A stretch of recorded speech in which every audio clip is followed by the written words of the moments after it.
Oh, hello. How are you doing? Let us know if you can hear us okay. This is Michael and Rachel, and hello, Six Figure Designers. We're going to just do a really quick training today about the use of type with purpose. And thank you for joining us. It's great to see you guys participating and helping other people in the group. I see all the comments and whatnot. I can see, I need to move my head over, don't I? And helping out with insights and tips and posting your videos. We really appreciate that. So it's going to take just a couple seconds here as we are catching up here with a Facebook Live. This is our first one in the group. Hello. And in case you don't know us, I am Rachel Elnar. I am a partner of Ramp Creative and also co-founder of the TypeEd Typography program. And this is Michael. Hi. You want to introduce yourself? I'm Mike. He's also a partner, a creative director at Ramp Creative with me, and also a co-founder of the TypeEd Typography program. So thank you again. I want you guys to share this group with your friends and invite them to join the discussions with the group. And so we've been having a lot of great discussions. We've been talking also about typography. We've been talking about positioning. We've been talking about packaging. We've been talking about price. We've been talking about positioning. You said that? Yeah, I know. But in the group, we are here to talk about how typography mastery connects to better communication skills, how better communication skills lead to visual design deliverables that convert and make sales and engagement for your clients, and also how high converting design earns you and your company and your clients more money and more freedom. So I want you guys to type in the comments where you're tuning in from. If you're watching, we only have a few, but that's okay. It's our first Facebook Live, so it's all good. If you want to let us know where you're calling in from, that would be great. Today's training is going to be about typography with purpose. And as you know, sensible type choice shouldn't be random. It shouldn't just look cool or where it's not about using the coolest typefaces. We want to use reason and purpose for type choice and typesetting to communicate effectively to not only the audiences, but also clients and also your customers. So today we're going to show 3 examples of how you can use great type choice and typesetting to connect and consent. Hey, Brian, how are you doing? It's great to see you. From Vegas, yay! Good to see you. Thanks for coming on today. We're going to show you the 3 examples of how you can use typography for purpose. And we're going to start with one of our projects, actually 3 of our projects today.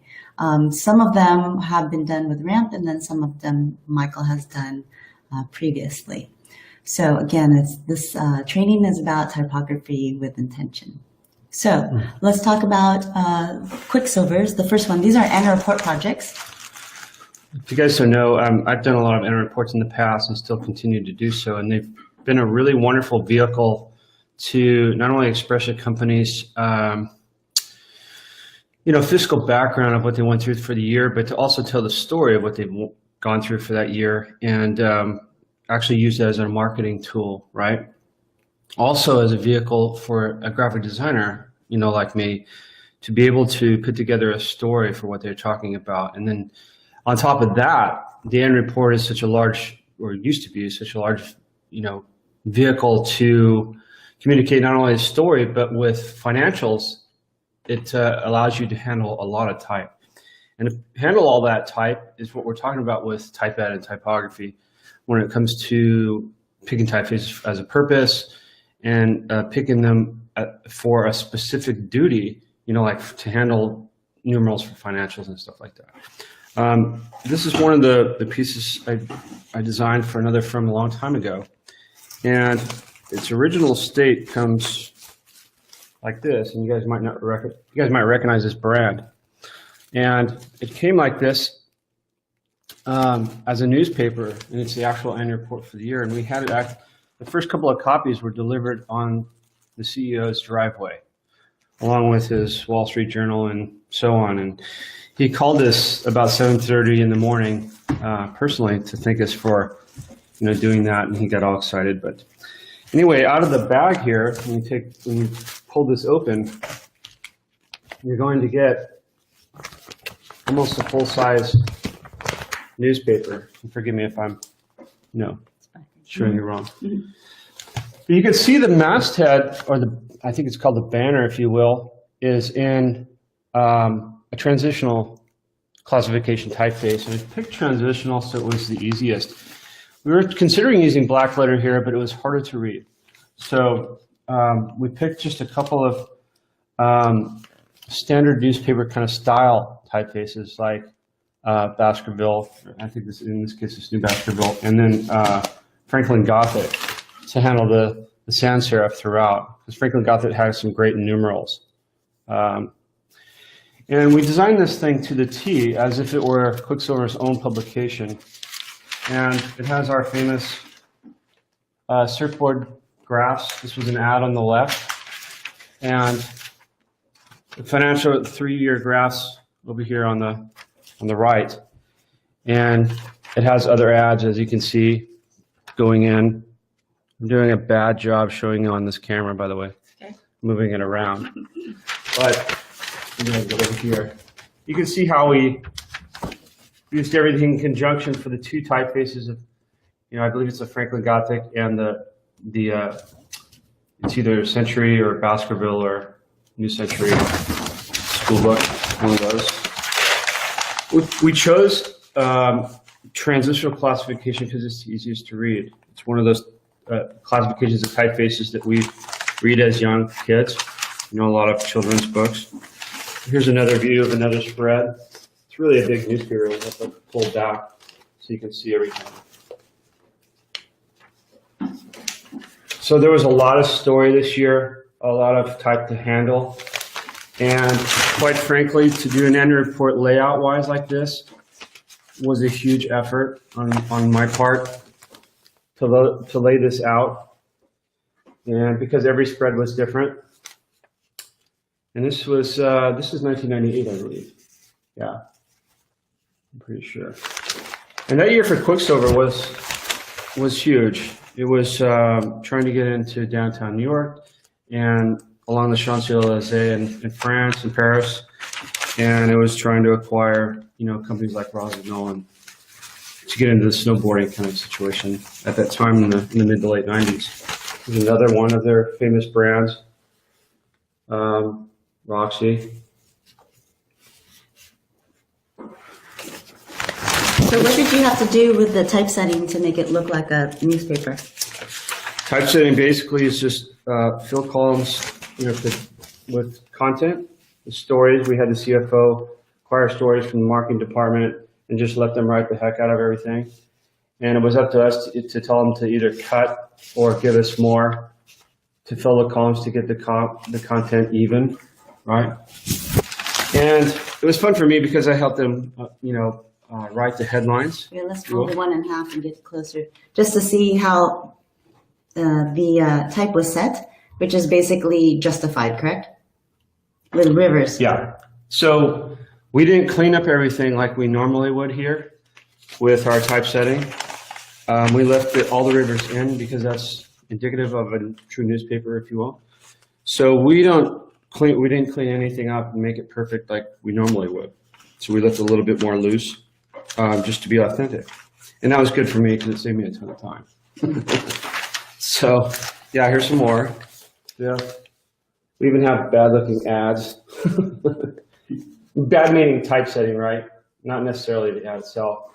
The images that Quicksilver have to use that they gave me were always spectacular.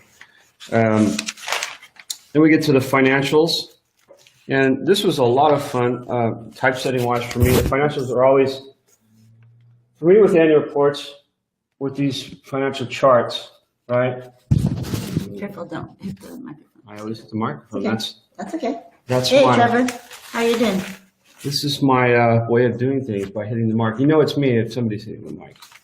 So But the financials are a great way for me over the years, a proving ground of handling a lot of type, as you can see. This is not normal for a lot of graphic designers to handle this amount of type. And this is kind of like my proving point of being able to teach type, is handling a lot of different kinds of type. Hi, Catherine. Yes, this is happening now. I've done a lot of annual reports where I've also had to handle our headlines, you know, and the whole 9 yards. And this is my favorite part of this newspaper, that the CFO let me actually put this together and spend time to write. A functioning Quicksilver crossword. And it was great.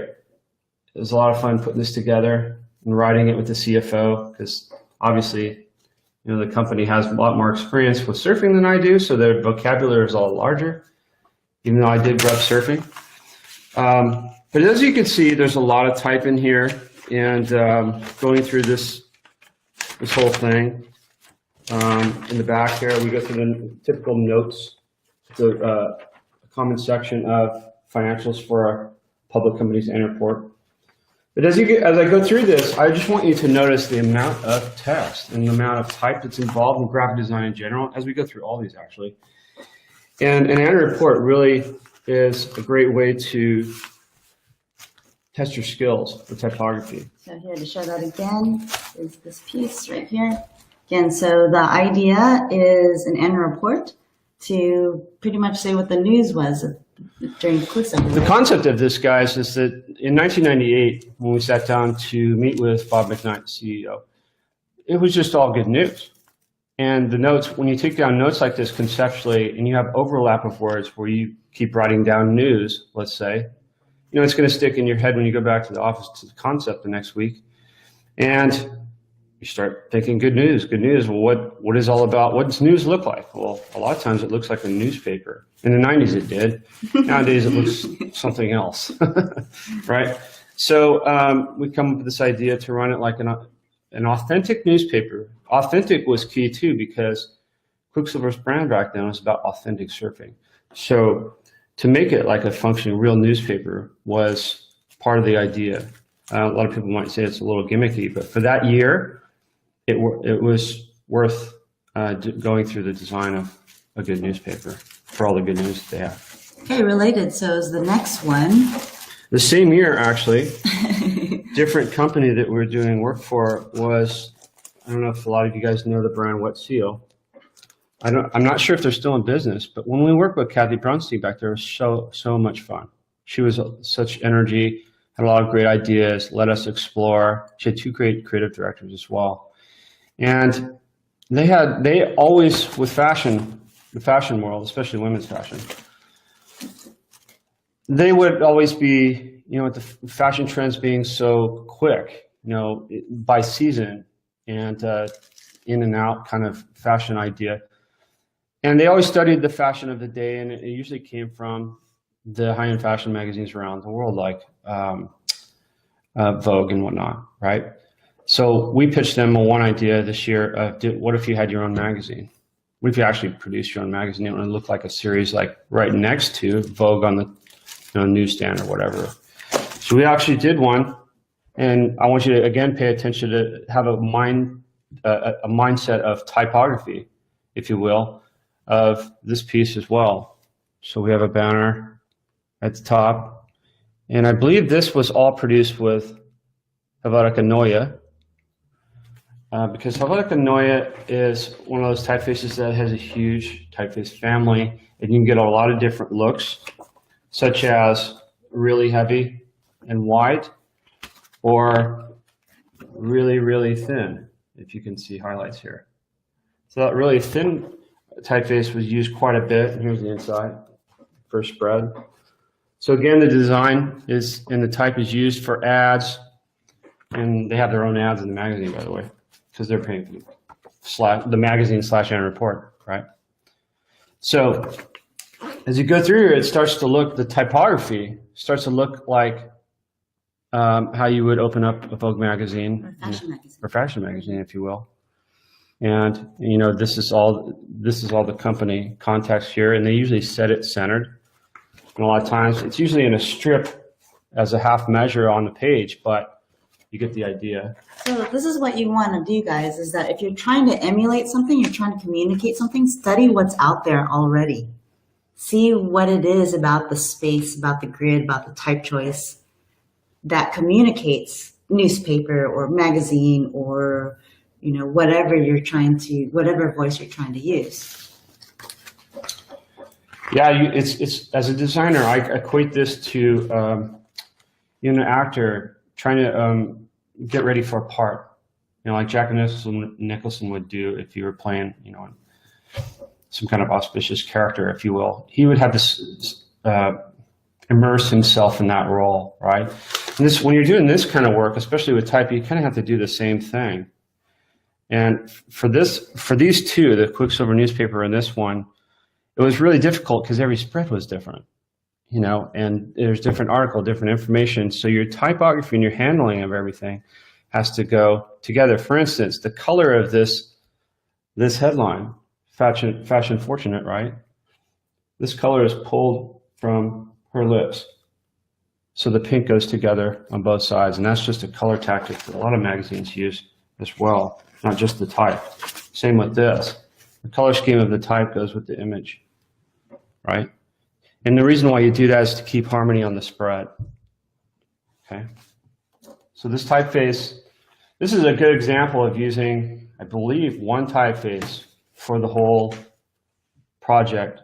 And the typographic, you know, lesson here, guys, is when you need a typeface to do a lot, you know, you want to pick a grotesque or a Gothic sans serif like we did here that has a giant family of fonts, where you have extremely narrow that goes from thin to heavy and extremely wide that goes from thin to heavy, okay? And there's lots of other typefaces like Univera and larger families like that. And Proxima Nova, let's say, does that as well. So here's another spread. Contempo Casuals is one of their brands they had a while back that they no longer have, I believe. They had 3 or 4 brands, I think. We even put in, as a marketing kind of idea, to put in what's called a fly-in or a tip-in. These little annoying pieces of paper that fly out of the magazine when you first open them, you know, when you get them home. But it was a good opportunity to put this in to get feedback on the end report, and that doesn't usually happen. Andre says the voice of type is huge, so subtle yet influential. It is. And for you guys that aren't in graphic design, and I know there's a few of you on here, just try to imagine these spreads without any type on them at all. And that would be our world without type. And the biggest thing that I usually try to teach everybody, including my students at the colleges, is the thing that's huge about type is it's literally communications. It's the grammar and the content that gets us to extract all the ideas and the stories of what's being said. And without type to help protrude that voice, be a boring world in graphic design. So how many pages is this? This is a big piece. Yeah, it's gonna go on for an hour. So no, it's not. I'm not gonna go through every one, but you get the idea of how this is going through. Let me flip to where in an annual report you would go to the financial section and you get a lot of financials, you know. And guys, by the way, typographically, because a lot of you guys don't probably design or typeset annual reports, it's a ton of typesetting. It's a shit ton of type. And back then, on average, I'm designing like 6 to 8 every season. And when we talk about season for annual reports with fiscal year end in December, we're talking anywhere from like October to April is usually the extent of the season of annual report design. And then the summers are always boring because there's nothing going on.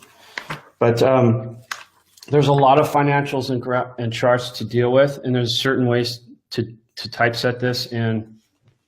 Back then it was Quark, but now we use InDesign, right? And is there any other things that emulate or show that it's a magazine? Well, when you go through in an annual report, you'll just go through one half of the book is operations. We would say that's the storytelling, right? The back half of the book is all financials, and it's usually set end to end with just type. In this magazine situation, you can see I'm going through this, but as I'm going to the financials, I get to an ad.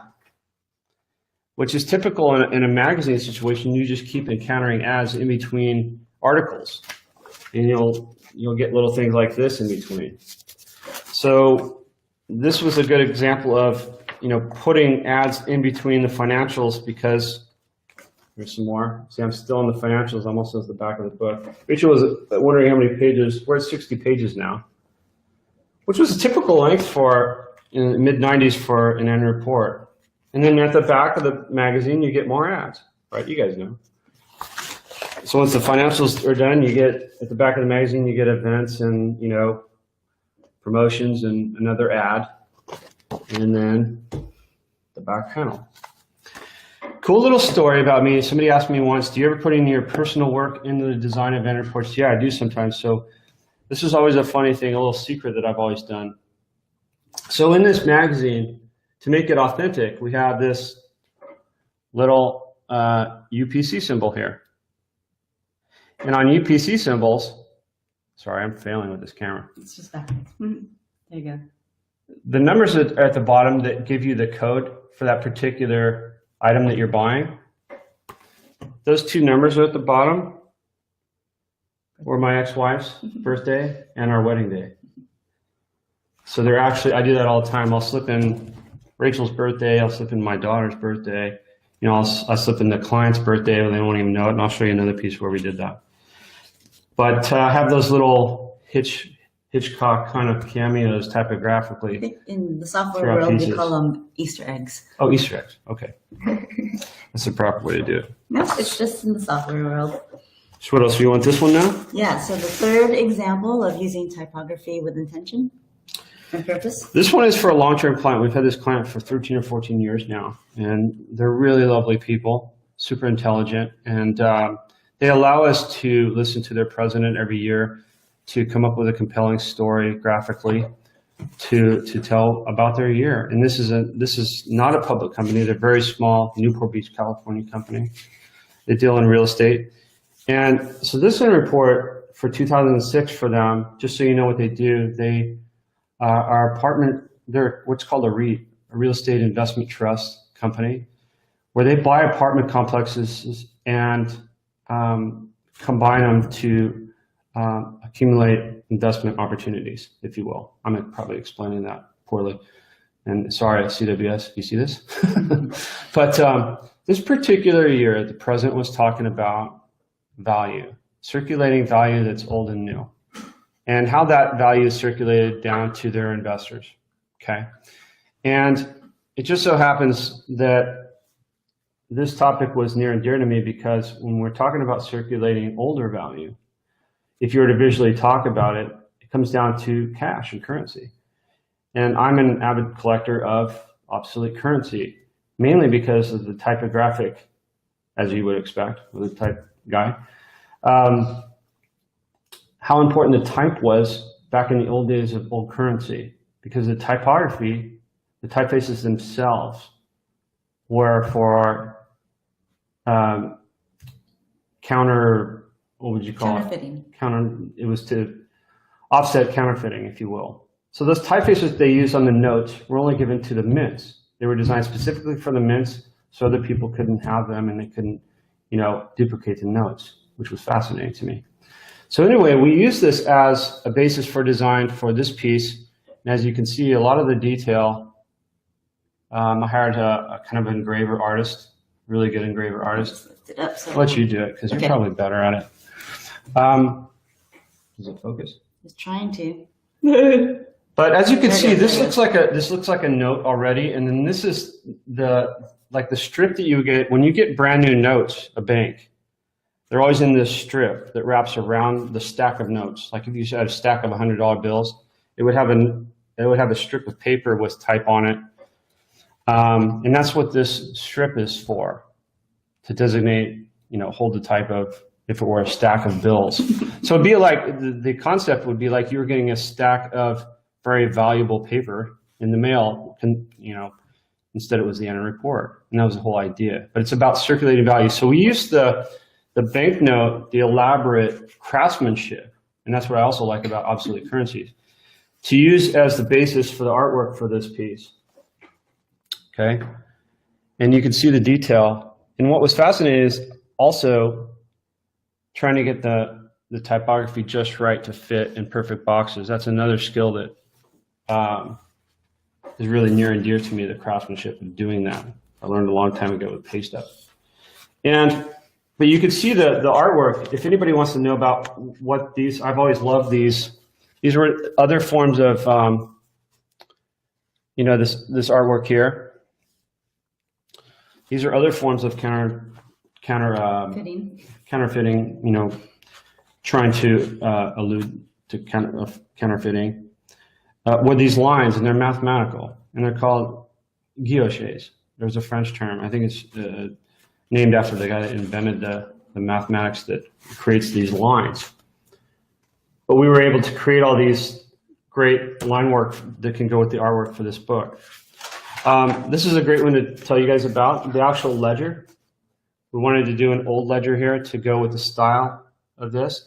But as you'll notice, the type changes when it gets to the handwriting of the ledger. And that's one of those typefaces that is not typeset. It's actually my mom's handwriting, because she was formally trained with penmanship in the, I believe, the 50s, where you actually had classes in high school with penmanship. And so I asked her to do these, and of course I had to buy her dinner. But there was no other typeface at that time. There's some close ones now. But it was great to have her involved with that. So here's one of the main art spreads, which was really a lot of fun. And if you read this closely, you can see it doesn't have anything to do with the currency. It has to do with CWS, a company. There are 5 partners, and this is the founder here, Steve Sherwood. But also these numbers here, these are actually 0414. I think they're the birthdays of our clients, I want to think, because I don't recognize them. But we did put all the numbers in this book are purpose. Okay, Carrie, really quickly, you're asking about this, spell the French name. Guilloches, Guilloches. I think that's it. You can find a lot of this artwork vector-wise all over the place. But from what I recall from the research, it was a mathematical way of drawing these lines. I want to understand, which really intrigued me, because if you guys don't know me, I'm an old aerospace physics guy. So it really intrigued me. But so when we come to the letters, when I'm talking about those, usually in an annual report, you're going to have a shareholder letter. And for a nonprofit, a company that's not public, they're using their 4 main guys, their partners. And Gary Carmel's their first one. He's the one that we take all the notes from. So here's how we treated the type for the beginning of his story for that year. So we used black letter, right? Because there was a lot of black letter on big notes back then. And a couple of how we treated a couple of the other guys' letters. So everything is very Treasury Department looking, if you will. Everything from currency. The typefaces involved. I also want to talk about the typefaces on these spreads, which is great, because back then, Hoffler and Fair Jones, the typeface foundry. Which is now just Hoffler. Just Hoffler now. They created this great typeface that was just numerals based on this old currency. So a lot of the styles, when you see these numerals, and by the way, this is my daughter's birthday. So I'm talking about all these old typefaces where the numerals are. And you'll see different ones, because on the front, I have this one here. This 2006 where it's all dots. Hoffler and those guys, they created just one typeface family that had like 12 fonts in it that would just pertain to these old numerals on old currency. It was awesome. It couldn't have come out at a better time for this concept. So we were able to purchase that and use it for this report. So in this report, this is basically for CWS, and you'll see more of their reports as we go. Just so you know, they usually showcase all their properties or their regions that they're invested in. And this first one is Austin. So this is how we handle the type and everything for the layout and everything for this particular. And as you can see, the numerals that are being used there in the red, they're different they're different typefaces. They're different, actually, the same typeface, but the different font. And the typeface is called Numbers, and it's by Hoffler and actually it's Hawthorne now, they own them. And we used it for all the large numbers. But this thing has a lot of detail in the illustration you can see in the background. It has, if it'll focus, it has. You just have to hold it still. There it goes. Hold it still. It has a guilloche pattern, and then the engravings were done by Stephen Noble, really good engraver. If you guys ever want to use him, he's outstanding. And we just tried to make it very treasury currency, you know, old value kind of a thing. And here's some more, as you can see as they go through. But it still has the strip that continues from the front cover. So again, all the typeface choices are again derived from currency. Yes, and for readability. So I can't recall what typefaces were used here, but back then I know that we were using IGC New Baskerville was CWS's like main typeface, and it has very classic numerals. And correct me if I'm wrong, type guys. I believe it's a. They have these great numerals as well. Over there, yeah. Yeah, and they have beautiful numerals as well. But I believe it's a transitional typeface as far as classification, which is the classification that's easiest to read. So we used that a lot with them over the years. But this report, it got us a lot of design awards. I was able to go through a friend of mine, a really, really good designer, mentor to me, really, Robert Louis. He really picked up on this because him and I have a common line artwork kind of style element in our work that we love. Here's another ledger just to show you. This is to show all their properties. Typesetting wise on this, you can see setting these charts takes some skill as well. It does. This is one of my favorite things that we used to do in the older books for CWS, is actually show a map of globally where everything is. So with this, we were able to really stylize the type, you know, with a little graph, like an older map kind of a thing. And some swashes there and flourishes. Yeah, which was a lot of fun. A lot of fun. And so moving through the properties section, just to show you a couple more, they still look the same kind of setup. But as we get to the back of the piece, we have one more of these, a blue one, which is really beautiful. This was a lot of fun for our designers to do and everything. This down here are initials of the client. He's just going to show you. Loretta Anderson, and these are all the initials of the people involved with our client. And it was a lot of fun to put those in there. And as a matter of fact, come to find out, when we went down there for this year to find out about what we're doing for this year's annual report, they didn't know what those meant. We were showing all the old annual reports. They didn't notice it in the original. So do you want to talk about some of the typefaces that you chose here? On those there's only two that we use for the system. No, these ones here? Oh, these here. Yeah. Oh, I'm sorry. So a lot of these we made. These larger numerals here we made. If you see numerals, the red numerals like this, they're usually, and this one as well. These are all birthdays, by the way. Here's my birthday, and yeah, so on. All the numerals are the Hoffler and Company numbers, but the typefaces themselves, you have a black letter up here. I think it's Fractor, and then you have more typefaces down here. I can't recall what they are. Cash, maybe. Yeah, and this might be. I'm not even going to take a whack at actually the scripture. It could be Schnell, maybe Schnell script. I'm not sure. But yeah, we used. The thing to talk to you about this particular report is, guys, a typical design, you're going to use a sans serif and serif as a system for the majority of your work.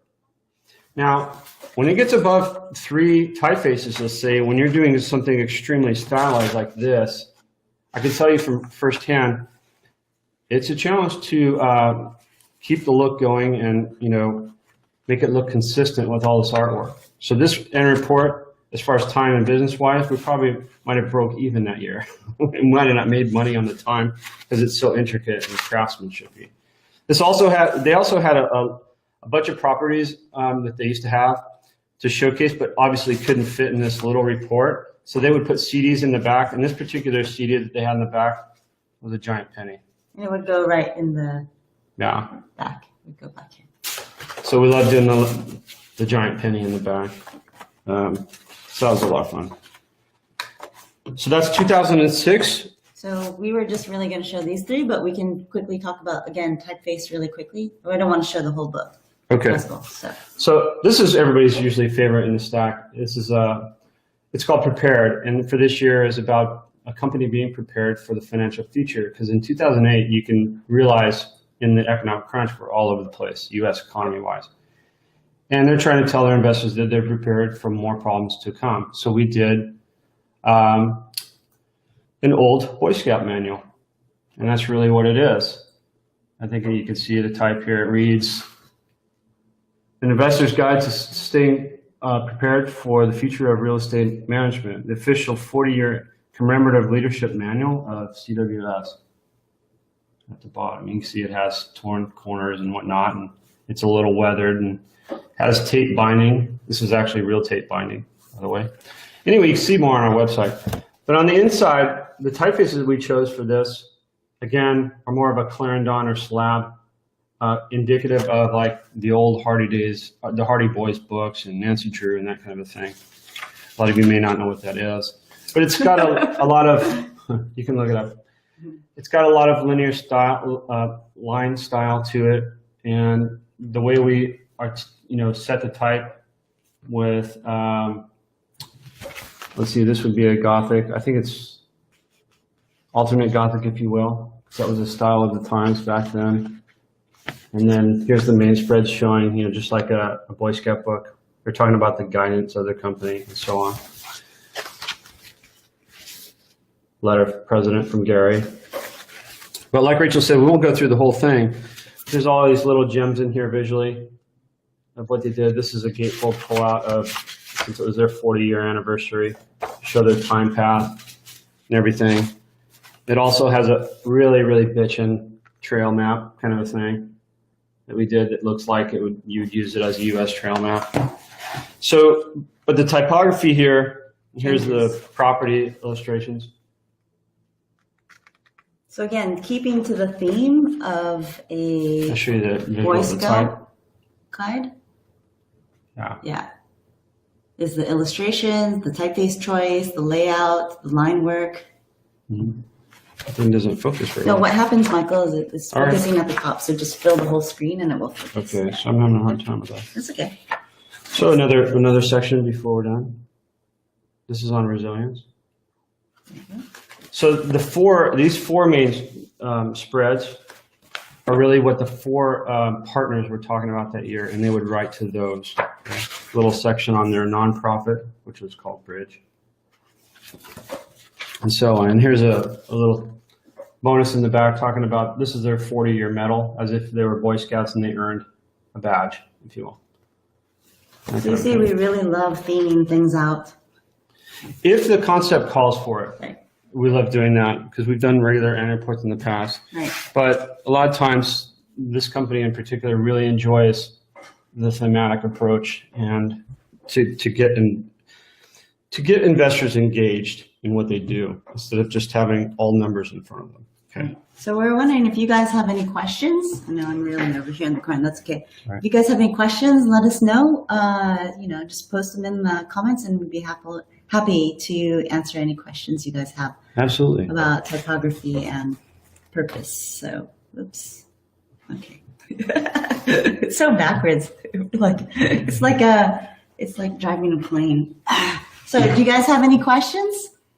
If not, maybe Michael will just show. Any questions, or we show more because we have more. We'll just show one more, and then we'll sign off this training. And okay, so okay, one more. All right, good. So here's the year before 2008. In between the currency one and the Boy Scout one, this is 2007, and this one's really hard to see. I'll see if we can focus on this, but this, as you can see, was designed as a collegiate promotion for, say, like if it were for Stanford or Harvard. You would get this packet talking about the school, all of its subjects and majors that it offers. So when you open it up, you get a financial overview on the left and right side of the folder, if you will. And inside the folder you get their various subjects of content. They're going to talk about geography, the company's philosophy, right? So these are little books, if you will, that come inside. Curriculum has chemistry, and these are the main topics that they're talking about this year, and there's 4. So there's chemistry, philosophy, geography, and on a disc, economics. Okay. So each book has its own kind of studious look to it, if you will. Almost looks like our old generic textbooks from the 90s, right? So the typeface choice was very easy here. Use something very typical, Helvetica Neue. This is got ITC New Baskerville again as the body copy. So you could see as if it was a folder that somebody already took notes in. And this is talking about the chemistry of the company. So the whole topic of chemistry for the company is their own staff and employees. So these are 2 examples of the relationship and the chemistry between their investors and the investors and their own and the owners. Okay. The big highlight about this one is the chemical chart in the back that lists all the employees, the management staff, if you will, and a periodic table, which was a lot of fun. And we were able to get, Tracy Hayes in there. And this thing's not focusing very well. Okay. And philosophy was all about the philosophy of the partners. So this one looks very kind of Greek style, if you will, a philosophy. And there's some notes here. All right, that's actually my own handwriting. Actually, it's not. No, it's Claire's. It's Claire's. Never mind. Claire had better handwriting. one of our designers that we. So again, the type is set to look like a textbook, or at least like a literary journal or something, if you will, right? So this one's very, questions, go ahead, while I'm talking. Yeah. So Kate has a question. So when you've settled on your theme, do you generally know which typefaces you'll be using, or how much exploration do you do before you settle on the type choices? I'll usually wait. When I'm in comp mode, I'll usually ponder that when I'm in comp mode. So I usually walk in with 3 ideas for them. And I pick the typefaces based on the concept. So that all three comps that I show them, Kate, will be different, and therefore different typefaces, because it's a form follows function for me. If it's a thing that's really contemporary, I'm going to use a sans serif like Gibson or something that's being used right now. It's very thematic like this. I'll try to nail it to the collegiate thing. And in knowing that a transitional classification is the easiest to read, it's a lot of times what we'll pick. And since ITC New Baskerville was their kind of unofficial typeface, we use that quite a bit throughout, like in this one here. That answer your question? I hope so. I hope so. If not, let me know. Terry has a question here. So what resources would you recommend for becoming an expert in knowing, recognizing fonts by name? That's just having your eyeballs on typefaces. But the first thing that we usually teach is knowing the classifications. There's a good book by Stephen Coles called The Anatomy of Typography, I believe. Anatomy of Type. Anatomy of Type. Mm-hmm. And that's got probably most up-to-date contemporary. It's a long list of classifications, right? It's 16, I believe. But it really does give you an idea of the classes. Now, guys, don't forget, classification of type is different from the US to Europe and so on in the Roman-speaking type. So you have to be careful there. So a lot of times they'll classify a slab as and call it something else like Clarendon or Egyptian, right? But that's where you start to make a cut on your decisions with typeface choice. For instance, if I know I have an older readership like CWS does, and they're in their 60s, I know I'm going to pick a serif and it's going to be transitional because I know that typeface is the easiest to read. Okay, I'm not going to be picking a humanist. And if you guys know classification with type, it's historical driven. Starts with Jensen in the 1450s and moves forward. And the humanist typeface is the hardest to read because they have a really low X height, right? And the weight contrast is pretty severe. So with transitional, they're a little bit more contemporary and easier to read. Okay, so that's typically how I've always picked typefaces, and then try to also base this now and connect it to the actual theme, if you will. Yeah. Okay. All Those are right. great So questions. yeah, Andre has a good question. Okay, Is it cool. common that you need to purchase new fonts for a project? How would you budget, read, convince the client on getting quality type for a project? For an end report, and I'm using end reports as an example right now because it's what I know the best. And so if we had to have a typeface specific for a theme, let's say, I've already done the budget and gotten it approved from the client by the time we go in to present the comps. So at that time, I'm going to be talking to them, hey,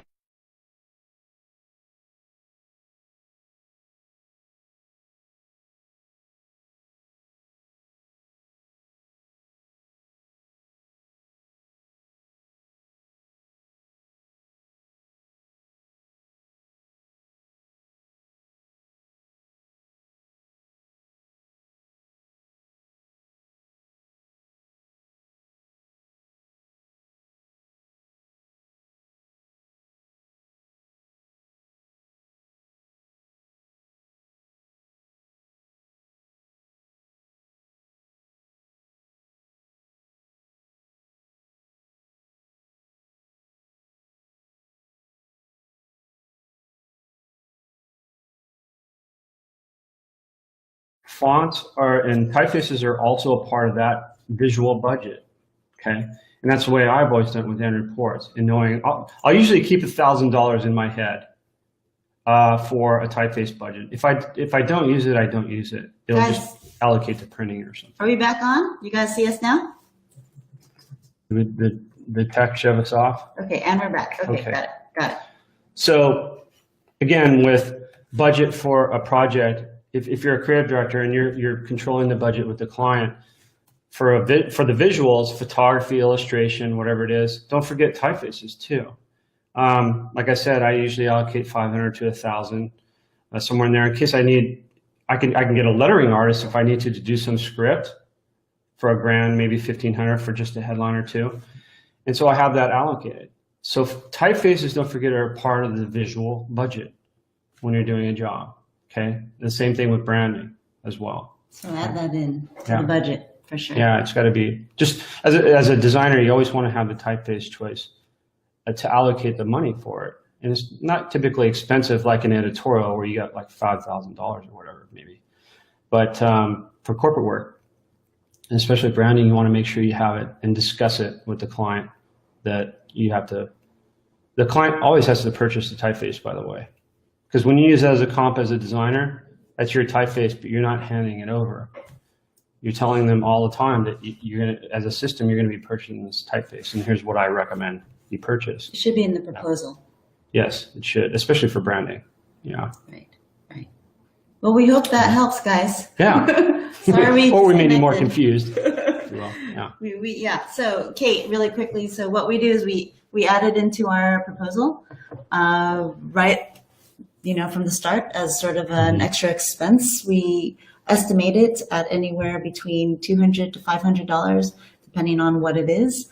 And so they know upfront that we will be purchasing typefaces. So, Kate, materials. for these end reports for CWS, to give you a realistic example, is we'll allocate like 10 grand for visuals to get the visuals done, for a report like this. Now, within that budget, I won't distinguish what the 10 grand is for. Okay. So if I know I need to since I'm controlling the budget and it's been approved, I'll spend $1,000 on the 2 typefaces for this particular piece, right? And then I'll spend the next 8 grand on the illustrator so she can illustrate everything I need to for this book to look the way it needs to look. Okay, so that's just one small example of how we would do that. Okay. Good. Okay, cool. So you purchase it on their behalf, correct? Yes. Yes. Yes. On their behalf. I mean, I will retain a copy of the typeface, right, but it just stays on our servers. When we go to produce something, that's when the client has to pay for it. Right. I'm not giving it to them. They have to purchase the typeface. Yeah. Right. Very cool. It's always in the budget. Well, hopefully that helped. I'm sorry we got cut off, but sometimes our internet does that. That's digital for you, gang.